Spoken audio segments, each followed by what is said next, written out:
Alright, guys, it's time to steer a little bit away from the wrestling portion of my videos.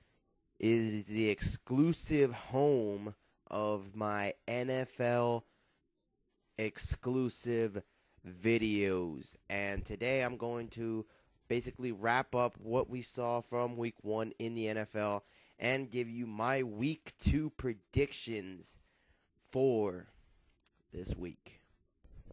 So let's dive right into it. A lot of great storylines, but of course, I have to start off with my Indianapolis Colts.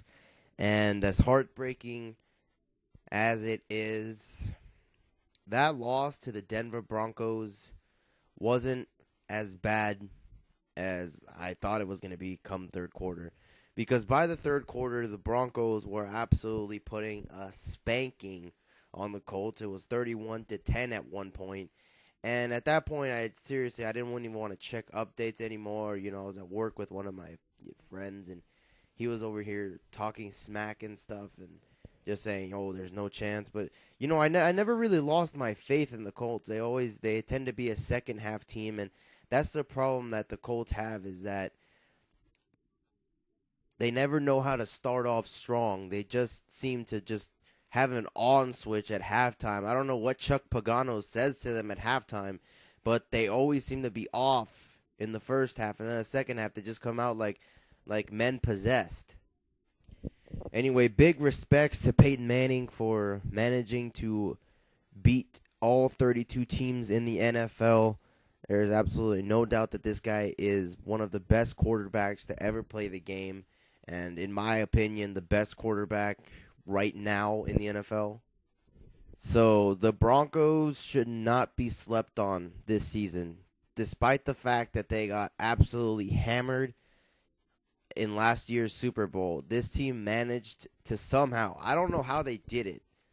It was with free agent signings of DeMarcus Ware and Emmanuel Sanders, and Wes Welker will be back soon. Julius Thomas is developing into that elite tight end category that, you count Gronkowski and Jimmy Graham in, and all of a sudden, this Broncos team looks even scarier than last year's. Can they compete with the Seahawks? I believe they can, and I believe if these two teams were to make it to the Super Bowl and we have another rematch between these two teams, that this time around, the Broncos would be the ones to take it. But speaking of the Seahawks, Thursday night game, they took on the Green Bay Packers in what was their home opener, and I gotta say, you know what? I thought the Packers were actually going to take that game and surprise a lot of people because the Packers are a lot better than people give them credit for, and even though people know that they're a good team, people just don't know how good they really are. I mean, Rodgers might be the most athletic quarterback we have in the NFL right now, and people tend to sleep on them, and I can understand why. I mean, that offensive line cannot protect anything. Add that on top of the mauling defense from the Seahawks and Brian Bulaga getting injured in that game, and you just have Rodgers scrambling for his life trying to score points and keep his team in it. But I don't know. I still expect big things from the Packers this season. I think they can make a deep playoff run, maybe make it to the NFC Championship. I definitely see them winning the NFC North. I mean, the only team that I can realistically see that dethroning them would be the Detroit Lions after their impressive performance against the Giants. And I got to say, the Giants, you would think that after last season they kind of started to put it together and then they fell apart again. You'd think they'd put it together again at the beginning of a season, and yet they just go out there and they had the look of a team that's just exhausted and just playing out the season for the number 1 overall pick. These guys looked like they had no motivation to play. Eli Manning is over here just hogging the throws. And I'm not just saying this as an owner of Rashad Jennings on fantasy. I'm just saying, if you have first and goal at the 1 and you throw it 3 times out of 4, it's a rarity that you're going to score. But really don't expect much from the Giants this year. I definitely see the Eagles taking this division easily. I mean, the other 3 teams are just abysmal right now. I mean, I look at the Dallas Cowboys and the supposed game of the week one thing that really bothered me was when Troy Aikman was saying that, this had the potential to be a shootout after the Cowboys were losing 21-3. I guess that's just the Cowboy fan inside of Troy Aikman. But anyway, dude, the Cowboys just got absolutely slaughtered by the 49ers. I honestly think that even though Jim Harbaugh would never, you look at Jim Harbaugh as a guy who's a real hard ass, would never let up, take his foot off the gas or anything, I definitely think the 49ers took their foot off the gas a little bit, because if they wanted to, they could have won that game easily by 40 points or more. Tony Romo is definitely not the quarterback that the Cowboys want anymore. Yes, he has his moments where he shines, all right? I will give him that. But at the same time, he has these moments where it's just like he constantly makes rookie mistake after rookie mistake after rookie mistake. And this guy is far from a rookie. He's been starting for almost 8 years now. I mean, at what point does Jason Garrett, or even Jerry Jones for that matter, pull the plug on this guy and say, you know what, enough is enough, you've cost us enough victories, we're moving on. But moving on from week 1, before I completely go into my predictions for week 2, I just want to do my weekly power rankings, my top 5. Right now, coming in at my number 5 would definitely have to be, coming in at my number 5, the Miami Dolphins. This may have been the surprise of the week, just edging out the Atlanta Falcons, who impressed a lot of people by defeating the high-octane Saints offense. The Miami Dolphins welcomed Tom Brady and the almighty New England Patriots to their home and managed to beat them for the second year in a row. And it wasn't just the fact that they beat the Patriots.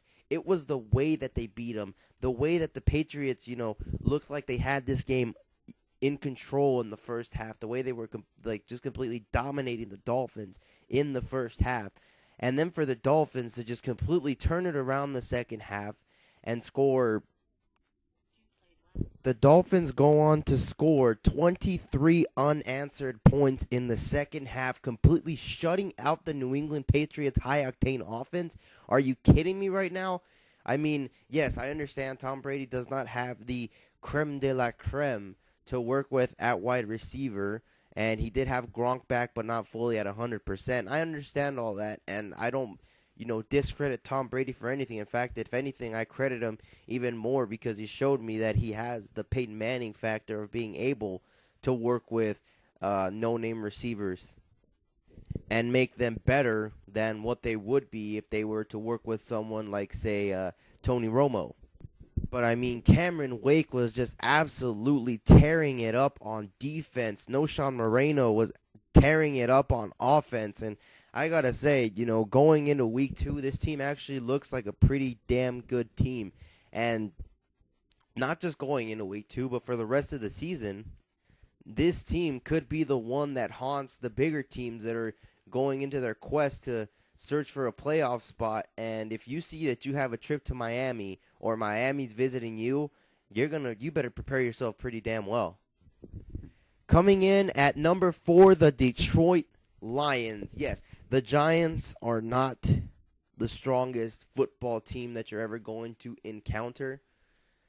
But just the way that the Lions look so in tune with each other, so in sync with each other, so just like the chemistry was just so perfect for them. It just looked like a fantastic football team out there, like a complete football team that had a great player in every position on the football field. It's kind of hard not to consider the Lions a dark horse going into this NFL season.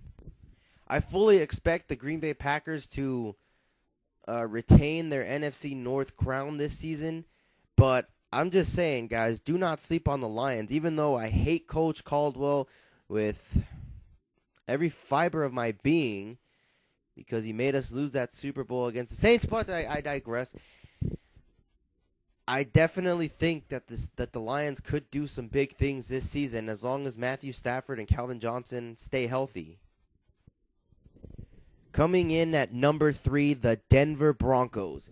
Reason why they're not number 2 is because they almost blew it. And for, 2.5 quarters, this team looked like an unstoppable force. This team looked like a hurricane about to take the NFL by storm, which is usually how the Broncos look to initiate a season. But then, about halfway through the third, Andrew Luck decided to wake up, and the Colts took over that game. And all Peyton Manning needed was a first down for about 2 or 3 drives after the Colts started scoring, and he couldn't get them any of those 2 or 3 times. However, that does not erase the profound football that this team was playing for 2.5 quarters against the Indianapolis Colts, because if they can put together a performance like that for all 4 quarters, which I definitely believe that there is an unquestionable manner that they can do that, then this team will definitely make some noise in the AFC and may be back-to-back AFC champions. Coming in at number 2, the San Francisco 49ers. I mean, what else can you say? These guys absolutely dominated, mauled, destroyed, obliterated. Any word that you can think of that's a synonym to any of the words I just named is what the 49ers did to the Cowboys. That defense looks as physical and strong as ever. And that's not to put any attention away from the offense, because that offense may be the scariest 49ers offense we've seen in quite some time. I mean, you got Anquan Bolden and Michael Crabtree at wideout, Vernon Davis at tight end, who's one of the best tight ends in the NFL, if not the best tight end in the NFL. Frank Gore, who just surpassed 10,000 yards on the ground for his career and still looks like he's 21 years old, wanting to prove a point to the NFL. And then you have Colin Kaepernick, who, I mean, you saw this just based on what you saw against the Cowboys. You see that this man can make something out of absolutely nothing. So this 49ers team should definitely not be slept on. This is definitely a team that I think could dethrone the Seattle Seahawks from the NFC Championship crown, but that still remains to be seen. But we finally hit number 1. Ironically enough, they were just named the Seattle Seahawks. I mean, there's not much else to say. These guys looked the most impressive. They were at home with the loudest fans. Their defense is absolutely ruthless.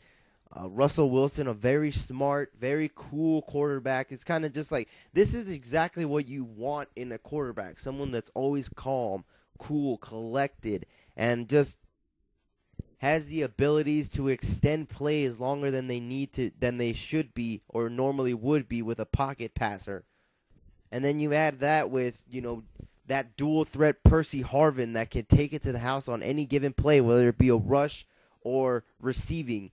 Beast mode Marshawn Lynch, who's one of the toughest runners in the NFL. I mean, this team is just a complete football team. And I know I've said that for the past couple of teams, but I mean, I look at the Seattle Seahawks, I looked at their performance. Their performance was easily, for me anyway, the most impressive out of any other team. And the reason that the 49ers did not,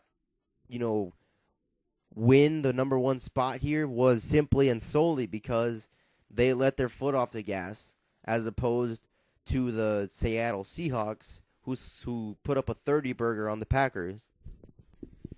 Anyway, on to Week 2 NFL predictions, the Thursday night football game, the most intense rivalry in the NFL.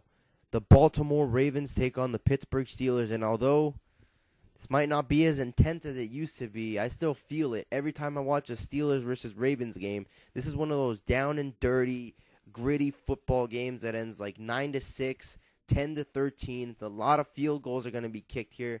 Not a lot of touchdowns, but seeing how the Steelers defense was in Week 1, giving up 27 points to the Browns, whose most dangerous offensive weapon was someone that barely made the roster. It's kind of difficult to see this one being one of those, 10-13 games. But in this game, I will take the Pittsburgh Steelers because I definitely trust Roethlisberger a lot more than I trust Flacco right now. I mean, if you were to ask me 2 years ago, who would I trust more? It would have definitely been Flacco, because it seems ever since Flacco got that big contract, he's just completely like cracked a little bit under the pressure.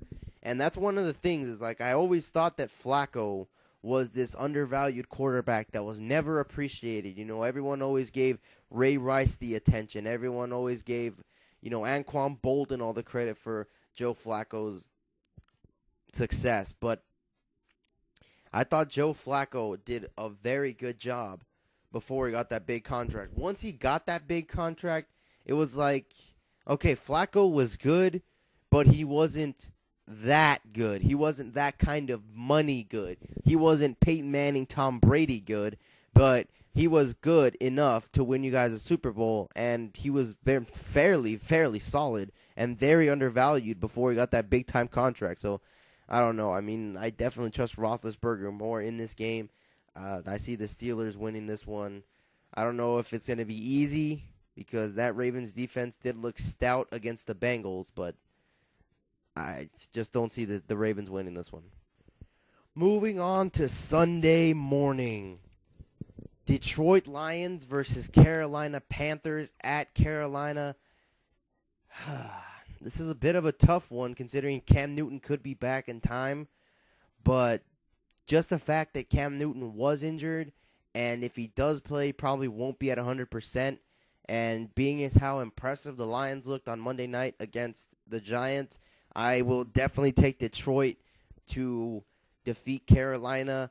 I don't think this one will be all that close. I definitely see this being like at least a 2-touchdown cushion for the Detroit Lions. But don't sleep on this this stout Panthers defense. I could definitely be wrong. They could definitely shut down some of Detroit's offense. But even if they manage to, hold their offense down a little bit, I still don't see Detroit losing this game. All right, a matchup between two really, wow, guys. These are two of the teams that kind of shocked the most on Sunday. Miami going to Buffalo to take on a resounding Bills team that just did not die at Soldier Field.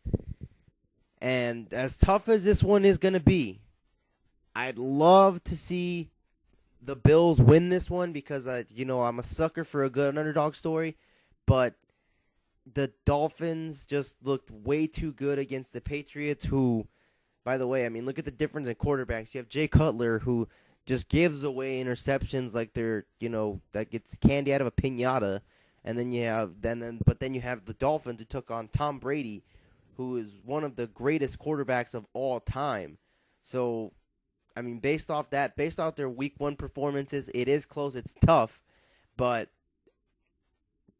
I'm going to take Miami to win this one. So far, the road teams would be 3-0 under my predictions, but on to the next one. Jacksonville Jaguars headed to FedEx Field against the Washington Redskins. Or maybe I shouldn't say Redskins. It's pretty offensive these days, but okay, I'll just say they're taking on Washington. It's tough to say, because Jacksonville, for one half against the Eagles, looked so good.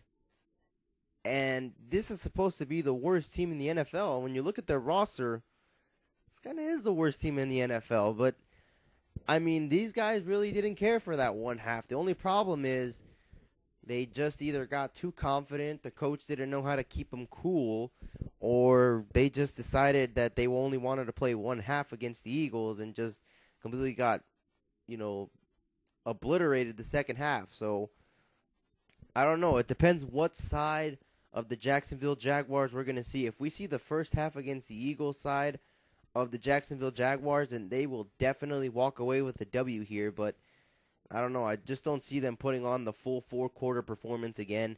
And I see Washington like weaseling their way to a victory via like a field goal, a late field goal or something like that. And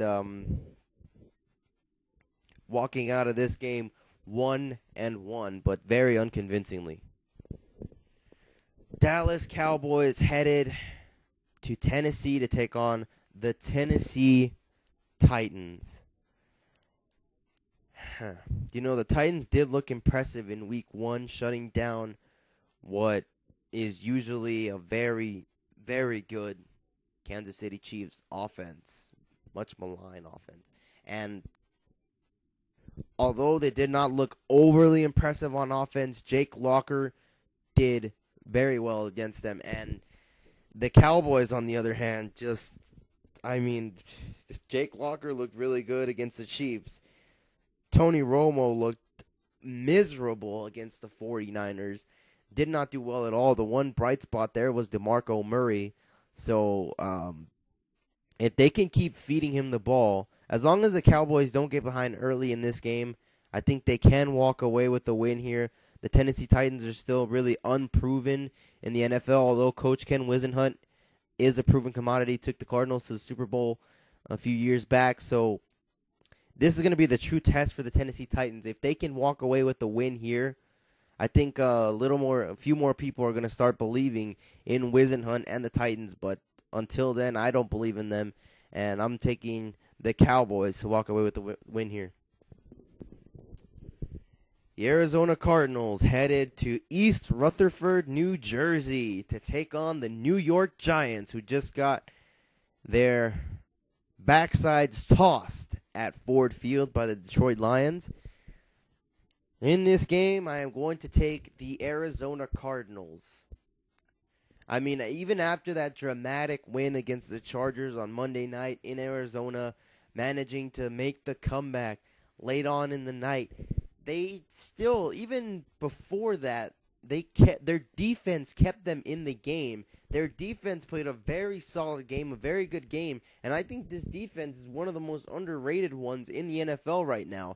I mean, you have Patrick Peterson, who's one of the best corners in the NFL, and although their linebacking core is depleted with injuries, they still managed to look good out there. So I think that the Arizona Cardinals will win it. I don't think it's going to be a blowout. I think this is going to be another close game here that, the Cardinals are going to win dramatically again. So, yeah, keep this in mind. The road teams in my predictions so far are 5-1. Anyway, another road team that I expect to get a victory is the New England Patriots heading to Minnesota to take on Mike Zimmerman's Minnesota Vikings. And, I mean, yes, the Vikings did get an impressive blowout victory against the Rams, but, I mean, think about it. It's the Rams without their starting quarterback. Yes, they do have one of the best defensive lines in the game, but, I mean, still, this is just a tough way. Not only that, but without their starting quarterback and without the starter for the starter, because that guy got injured too. Sean Hill got injured as well. So I don't know if it was a real statement win for the Vikings that will put them on the map, but if they manage to win here, then it will be. But I just don't see it happening. I see the Patriots bouncing back and being the 6th road team out of 7 so far to win this week. New Orleans Saints versus the Cleveland Browns in Cleveland. It's not totally impossible for me to envision Cleveland pulling off the massive upset here and winning this game. But at the same time, it's like, okay, the Saints are 0-1. Drew Brees, one of the best quarterbacks in the NFL. He's not going to want to go 0-2, and he's not going to go without a whimper. This offense did not look like they lost a beat. The defense, although, did. But I fully expect a bounce-back week from the Saints here. And, being another road team that wins this football game against the Cleveland Browns, but I'm just saying, it's not totally impossible to see the Browns pulling off the upset. So in one of the most intriguing games of Week 1, in my opinion, the Atlanta Falcons are traveling to Cincinnati to take on the Bengals. And The Falcons pulling off that great comeback win, down by 3 with less than a minute to go. Matt Ryan pulls his team, kicks the field goal, goes in overtime. Defense forces a turnover, and they get the victory over the heavily favored New Orleans Saints in that game. Nice story for the Falcons. As for the Bengals, another team that got an impressive win in Week 1. Theirs on the road against the Baltimore Ravens. Say what you want about, the Ravens running game not being existent. Going into Baltimore and winning a football game is a very tough task. So my hat is definitely off to Cincinnati Bengals, although I do not trust Andy Dalton 100% just yet. This is going to be a really good game in my opinion, and I'm taking the Cincinnati Bengals simply and solely for the fact that they're at home, and the Falcons don't play the same way on the road as they do at home. So in the matchup that everyone is looking forward to this week, everyone is just absolutely dying to get their eyes upon this absolute barn burner. The Tampa Bay Buccaneers receive the St. Louis Rams at Raymond James Stadium. Two of the best coaches of the last 10 years with two of the worst teams in the NFL right now. So that's just kind of how it goes. But I'll definitely take Tampa Bay here because, I mean, I don't know if you really call McCown that much of a starting quarterback in the NFL, but I mean, I'd take McCown over whoever the hell the Rams are going to start this week. And especially since they're at home, I fully expect Lovie Smith's team to get their first win of the season. Interesting matchup here. Seattle Seahawks headed to San Diego to take on the Superchargers, who blew their lead in Monday Night Football and lost the game against the Arizona Cardinals. You know, a part of me actually wants to pick the Chargers because I think they might actually win, but I just can't go against the Seahawks anymore because they've proved me wrong far too many times for me to not believe in them anymore. So I will definitely take the Seattle Seahawks to win this football game. Richard Sherman is going to shut down Malcolm Floyd. It's going to be all on the other side. It's going to be all on Danny Woodhead and Eddie Royal to kind of carry that offense, Antonio Gates a little bit. But, I mean, with this mauling defensive line and how,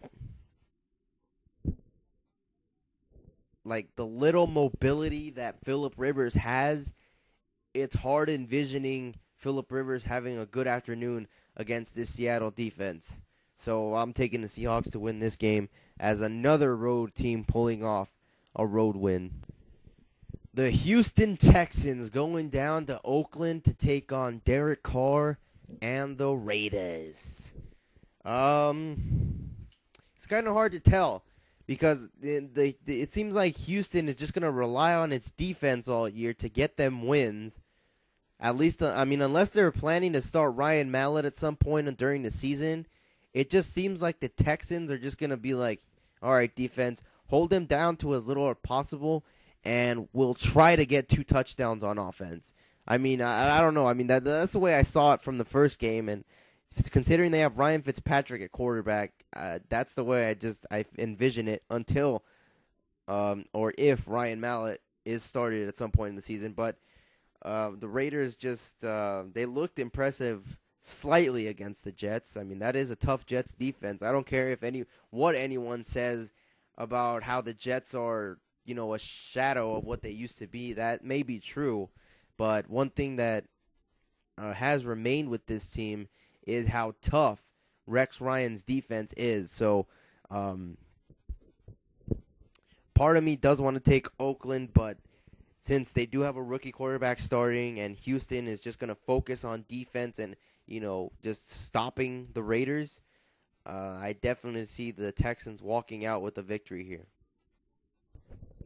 The New York Jets versus the Green Bay Packers at Lambeau Field. You want to talk about statement games? if the Jets, a team that I believe everyone is sleeping on, yes, Geno Smith is not the greatest of all quarterbacks, but, I mean, Chris Ivory and Chris Johnson in the backfield, along with that stout defense, I'm just saying, do not sleep on these guys. And if these guys manage to get the win here, don't say I didn't tell you so, but it's really hard to see them going into Lambeau, but you know what? Screw it.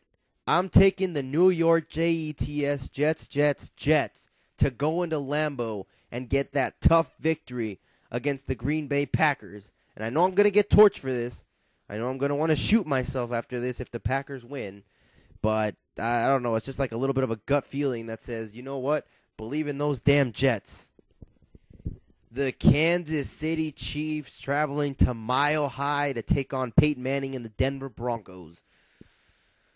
The Chiefs just look completely lost against the Tennessee Titans last week. And considering they're going to Denver facing a Broncos team that did look pretty damn impressive for 2.5 quarters and managed to hold on to their win, I just can't see the Chiefs walking out victorious here. Although the Chiefs are another team that I believe people are sleeping on, but I mean, after their week 1 performance, I don't know how much I can fully trust them, especially right now against the Denver Broncos. I don't think I can trust them enough to pick them. So I'll take the Denver Broncos to take the victory here and move up to 2-0. The Chicago Bears having the tough task of traveling to Candlestick Park. All I can say is, Jay Cutler, good luck, my friend. As a guy who's notoriously known for turning the ball over, Tony Romo turned the ball over against this defense. As another guy who's notoriously known for turning the ball over, Jay Cutler will turn the ball over against this defense. The 49ers are going to win this game. I don't want to say completely with ease, but I'm just going to say they're not going to really struggle to get this victory.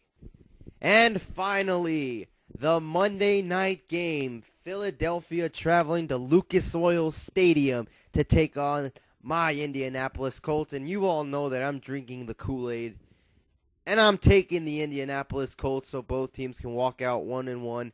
Mostly because the Eagles were dominated by the Jaguars for one half of football. And yes, they did come out in the second half. They did look impressive. But so did the Colts. The Colts got handled in the first half of their game. And the Colts came back in the second half of their game and handled the team they were playing. The difference is the Colts took care of a team that's one of the best, if not the best in the NFL, as opposed to the Eagles, who were taking on the Jaguars, who are never going to be mistaken for that category.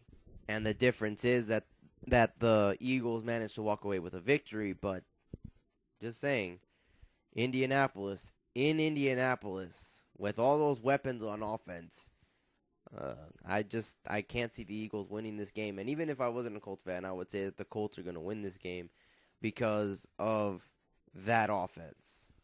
Although the defense could use a little bit of work, actually a lot of work, the Colts are definitely taking this game. Anyway, just a quick rundown over all of them. Pittsburgh at Baltimore, Pittsburgh. Detroit at Carolina, Detroit. Miami at Buffalo, Miami. Jacksonville at Washington, Washington. Dallas at Tennessee, Dallas. Arizona at New York, Arizona. New England at Minnesota, New England. New Orleans at Cleveland, New Orleans. Atlanta at Cincinnati, Cincinnati. St. Louis at Tampa Bay, Tampa Bay. Seattle at San Diego, Seattle. Houston at Oakland, Houston. New York Jets at Green Bay, New York. Kansas City at Denver, Denver. Chicago at San Francisco, San Francisco. And Philadelphia at Indianapolis, Indianapolis. Thank you for joining me for my Week 1 wrap-up and my Week 2 predictions on the other show for the other guy. Be sure to subscribe to this channel for my NFL exclusive content, including breaking news and all that good stuff, predictions, wrap-ups, And I don't know if you guys want me to give fantasy advice. I don't know if I'm the best one. I mean, I need fantasy advice. In fact, while I have you here, having a little bit of trouble deciding on who I should start during week 2.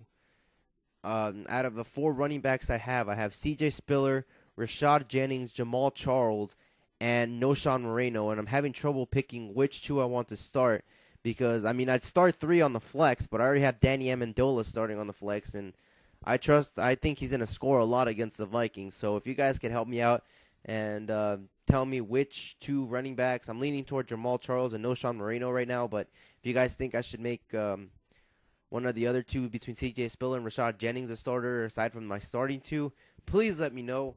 Anyway, thanks for joining me once again. And this has been the other guy with the other show, NFL wrap-up, week 2 predictions, yada, yada, yada, blah, blah, blah.